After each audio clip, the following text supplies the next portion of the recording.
mounds in nutrition, and we just want to touch base on a couple things that we find important, but everything is important. Remember, your life is going to last a long time. Some people in my class are fortunate enough to have people who have lived to be 90 plus, some even 100 years old. If you live that long, you want to do so with the ability to still move, still converse with your friends, your colleagues, your family, your grandkids probably at that time, and you want to have the ability to be able to ambiate, get around with movement that is fluid and pain-free. All right? Now, saying that to say, you can implement these things now, and it's going to help you out, or you could not implement these things now. You could live the best 2 years stuffing your face with a bunch of junk food and crappy food down the line, and it'll be fun. Eventually, you're going to look around and say, oh my goodness, I can't move. I can't walk up a flight of steps. I can't do half the things that I used to be able to do. So, balance is key. And we're just going to touch on some things that we find important. But just to keep your mind going right on down the line, we're just going to give a whole rundown of a lot of things that we've talked about. And my class has done this before too. So we're just going to do it nice and quick like, but just so you can understand it. It's kind of a review, right, Mr. Schmidt? Just a little bit. It's a review of everything that we've gone over. All right. Might actually help them with the quiz too, I would think. Perhaps. Maybe. Super Bowl Sunday coming up this weekend. Who do you got? Tampa Bay and Tom Brady? Or Kansas City and Patrick Mahomes? Who do you think is going to win? All right. Super Bowl Sunday is world renowned in our culture for being one of the times when people get the most varieties of food and eat, and eat some more. So, we shall see. Now, on a daily basis, you guys are getting a little bit of exercise in NP. Not as much as you would if we were in person. It's not as pliable or applicable right now in the home environment, but you're getting exercise in. Just like every day, Mr. Monhevic, myself, and Mr. Mitchell get a workout in. When you get a workout in, you burn energy. You replace that energy through the foods that you eat. You eat food, brings the energy back to your body. You rest at night, and your body then heals up. Get enough rest, 8 hours to 10 hours of sleep, and you're back in action for the next day. When you eat food, you get energy in the form of calories in your body. You swallow all the way down, get the calories in there. Boom, boom, boom. Brings your energy back to where it should be. The calories are broken down into 3 categories. Those are called macronutrients. Under your macronutrients, you've got carbohydrates, you got proteins, you got fats. Carbohydrates are an energy source along with fats. We got a rookie here. Carbohydrate sources are an energy source along with fats, and we are going to have, Pardon me! Loosened up my shoulders. I felt good. I got a little, makes me feel like dancing. Mr. Monhevic, opportunity or interruption? I looked at it as an opportunity. That made me feel like dancing. Oh. Dancing that away. That made me feel like dancing. What can we say? Mr. Mitchell's a popular guy. People want to get a hold of him. But we got the category of macronutrients. Pardon the interruption, Mr. Schmidt. Carbohydrates, fats, and proteins. Carbohydrates and fats are energy sources. Fats are a long-term energy source, and carbohydrates are a more quick energy source. All right, there are 2 categories of carbohydrates, simple and complex. In the simple and complex carbohydrates, you have the difference being the simple ones go into your bloodstream much quicker, they're absorbed quicker, and the energy is ready to go right away. You got to be aware that if you don't do anything, if we were getting a lot of simple carbohydrates right now just sitting down, the energy is going to try and go somewhere and say, well, we're not using it right now, we're going to go to storage. Well, how does our body store energy? In fat. All right. Fat is a little bit different. Fat is a long-term release, and just like we store fat for energy later, that's what animals do. So when we eat animal products and they have fat, we're eating their long-term energy stores. And it goes in, slowly released in. It's highly nutrient dense. There are 9 calories per gram of fat. All right, keep that in mind. It's important because for carbohydrates and protein, only 4. So we got more nutrient density in fat than the rest of the other 2 macronutrients, a long-term energy source. There are 2 categories of fat, of course. There's saturated and unsaturated. Now remember, saturated is hard at room temperature. Unsaturated is liquid at room temperature. You have to also remember that almost all, 99.99999% of saturated fat is found in animal products. Unsaturated, found in mostly plants. Now, last but not least, protein, the building blocks of our body for our hair, our skin, our muscles, all right? Everything is built upon protein. When you work out, you exercise, protein is what goes to repair the actual body. The other 2 is the energy to make that process happen. Protein is the building block with 4 calories per gram, and amino acids are what make up the proteins, and there's a bunch of different amino acids. Animals are the only place where you can get a complete amino acid chain from. So, gotta eat meat products, dairy, etc. You can get protein from plants, but you gotta mix it up. Remember, we get protein from plants, but you gotta mix it up to make sure you get complete amino acids. Okay, now we have one specific type of fat that we need to be aware of too, by the way. It's called trans fat, usually from hydrogenated oils created by man, and it's absolutely, positively terrible for you, all right? So be mindful of the trans fats. That's what you want to stay away from. All right? Our body utilizes all this energy in a certain way. Remember, our body includes our energy for running, moving, exercise, our heartbeats, our non-voluntary movements, also our brain and thinking. And the brain likes to use carbohydrates as its primary source of fuel. So keep that in mind as well too. When we're exercising, all right, there's a bunch of different ways that we can burn energy, a bunch of different ways to burn fat. You can do that from even walking. You can do that from hiking. You can do that from swimming. You can do that from bike riding, a bunch of different things. Perhaps what I like to do, and the most efficient way to put out a lot of energy in a short period of time and burn the most calories, is through sprinting. So, keeping that in mind, guys, we have lots of different things out there that we've talked about. Go back and watch some of those old shoe times.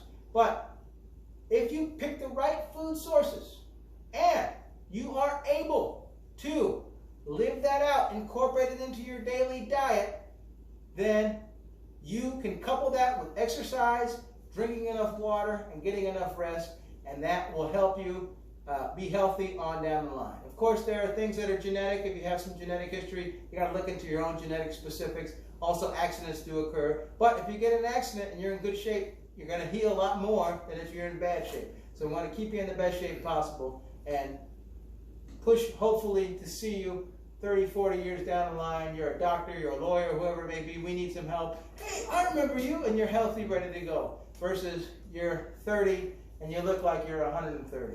We want you to be in good shape. Mr. Moore-Henwick? Talking about that, I'm interested, I'm sure you'll be interested too. What these guys and what I consume on a normal day. I'm not talking about Christmas Eve night or Halloween night. I'm talking on a normal day. Mr. Those Shoemake, are good days, though. those are fun days. Those are fun days. Or Super Bowl Sunday. Super Bowl Sunday, my mom makes this chili cheese yeah. dip. Oh, yeah. And it's just so delicious. Not talking about those days, those are exceptions. I'm talking about a normal day. Mr. Mitchell, Mr. Shoemake, what do you consume, both in food and drink? Normal day. What is it, Mr. Mitchell? All right, well, let's see. I wake up, I go downstairs, I take some vitamins, I have a big glass of water. That's the start. Okay? Then I'll go straight to the coffee machine, because there's no way I'm keeping up with these kids without coffee. I'm telling you right now, I need it. I need it bad. So I'll have a cup of coffee, maybe 2. All right? And then I figure I got to get my motor running with a little bit of food. So I like power bars. And I try and find a power bar that is low in sugar. That is the most important thing, I think, when it comes to power bars.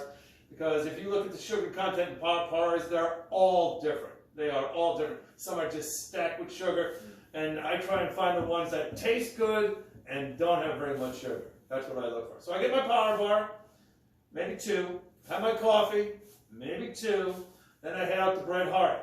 Usually when I go to Bread Heart, I usually have a sandwich. As you guys know, I've been making sandwiches for 25 years. My sandwich is usually some sort of healthy bread. Okay, I stay away from white flour. White flour is evil. It just sits there and does nothing for you. It has no nutritional value. I stay away from white flour. And I usually try and do a sandwich with some sort of meat that is not loaded with sodium, because sodium in large amounts is not too good for you. So I try and lean toward like the low sodium turkeys, the low sodium chicken, and I like my sandwich, I don't like it dry, so I'll go with a low fat mayo, because I'm watching my fat content, and I'll usually put a little mustard on there also, because mustard doesn't have any fat whatsoever, so that is usually my sandwich, and I will have at least 2 bottles of water with that sandwich, because water, as you know, is very, very important. Absolutely. Okay? Then I'll go home, and I'll make whatever, dinner I'm going to make. I love fish. I love chicken. I love lean meat. I love vegetables. I love like brown and wild rices. And I try and eat as healthy as possible, because sadly, the days of eating burritos, the days of eating whole pizzas, they are long gone, my friend. So that's my basic thing. I totally try and watch what I eat, and I drink a ton of water. I've been asking Mr. Mitchell for, 18, 19 years to bring me one of those classic sandwiches. You've probably never seen a sandwich. Every day he brings a sandwich. He usually comes up in the office, goes in the fridge, gets a sandwich out, lays it on his desk, goes to the restroom, washes his hands. While he's washing his hands, I'm just looking at that sandwich thinking, boy, that looks good. One day! All right, One day! I'll do it! Maybe! It's on tape! All right, Mr. Shoemaker, you heard it. It's on tape. There you go. He's going to bring Mr. Shoemaker and I one of those, I'm talking about the thick ones. You got it. That would be wonderful. There you go. All right, Mr. Shoemaker, normal intake of food and drink for you. Well, Mr. Shoemaker is a creature of habit. And Mr. Shoemaker likes to cook. Not a whole lot of cooking going on right now in this neck of the woods here. But barbecue, as you gentlemen well know, is my forte.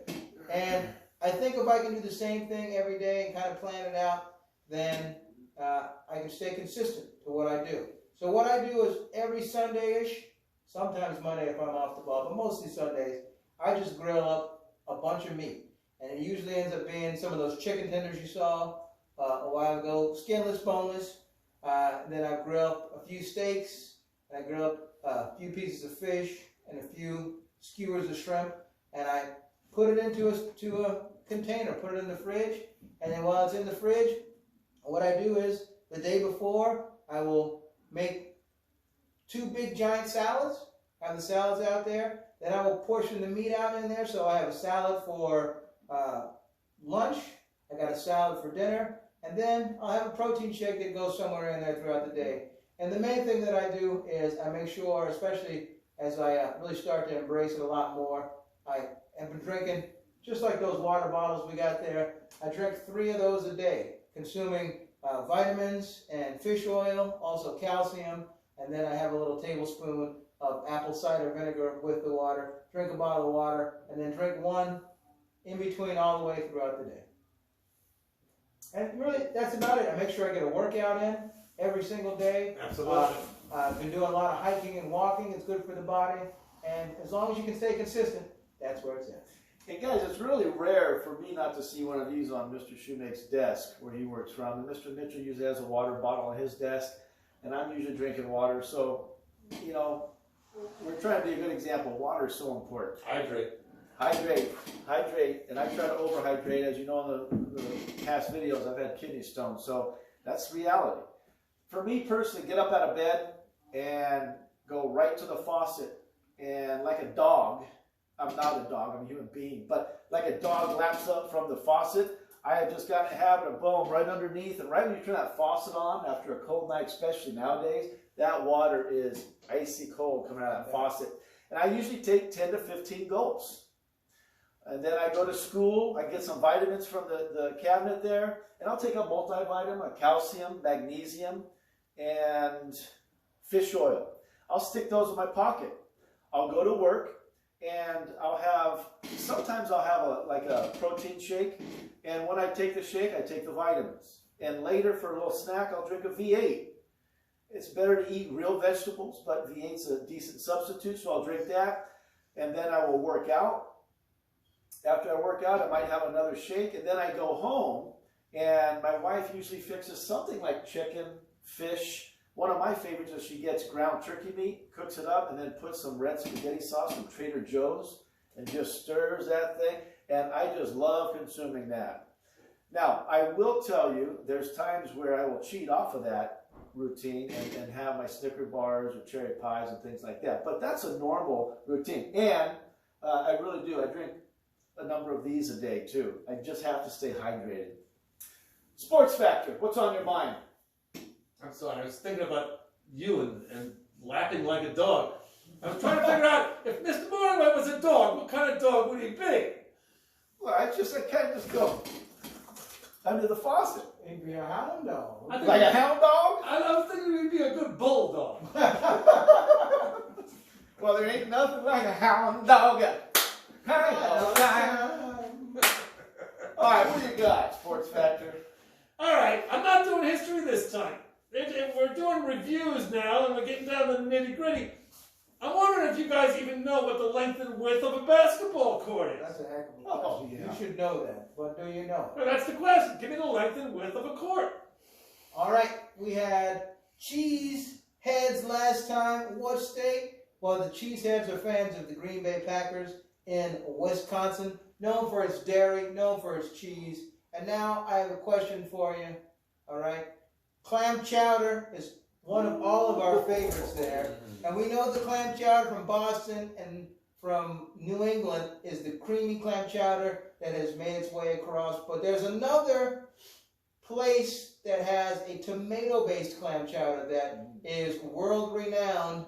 And people in this area, which is a very heavily populated area, refuse to eat anything but this. Where can I find a red tomato-based clam chowder? What place? Guys, what kind of nuts always seem to have a cold? What kind? Cashews! Oh! Excuse me. Yeah, cashew nuts. Always seem to have a cold. Quick principle before we let you go, guys. Act your way into feeling, don't feel your way into action. Let me just get down to the bare minimum. We all talk about working out. I do it different than Mr. Shoemake. Mr. Shoemake does it different than Mr. Mitchell. Mr. Mitchell does it different than I. Here's the key. We're all working out. We're all breaking a sweat. We're all putting our body under enough anxiety where we have to sweat to cool ourselves down. Absolutely. I don't very often feel like working out. Don't very often feel like working out. And so if I don't feel like doing it, sometimes I'll just sit at my desk. There's been times I'll go to CVS and get a little bag of chips, a couple Snicker bars, and so I'm doing the opposite of working out. Usually, because I'm a little older, a little bit more mature than I was, even yesterday, still work in process, work in progress, I've learned not to feel my way into action, because if I don't feel like working out, I won't do it, because those feelings will never come. Instead, I've learned to act my way into feeling. So, act your way into feeling, don't feel your way into actions. When I don't feel like working out, usually I'll just get my clothes on, get my shoes on, and boom, I start doing it. And then after, I feel good about it. Very consistent, he is. I feel good about after I'm done. So, I act my way into feeling. Produce the action, and then the feelings follow. Most of the time, a lot of people will live life by trying to feel like doing something. They never feel like doing it, so they won't do it. So I just challenge you guys. When we ask you guys to do the stretching video or yoga, or it might be cardio or something else we ask you to do that's physical and you don't feel like doing it, you think we feel like watching you doing it? Most likely not. But I challenge you, just get up and do it, and you'll feel good about it later. So act your way into feeling. Don't feel your way into action. I feel kind of like a director in a movie or something. Action! Action! You know, and then they start moving. Action! They start, people get into the position. Action! Whoa! Whoa! What in the action is going on here? We're still building. We're still building healthy That relationships. was your purpose and priority. Well, it's HR squared. Honesty, respect, responsibility. Ladies and gentlemen, life is good. We're having a good time. Hopefully you're doing well out here. There's going to be ebbs and flow, but always try to stay a little positive to keep pushing on through the wall here. Be a little bit better today than you were yesterday, and keep on pushing. Push on. 3, 1, 2, 3, push.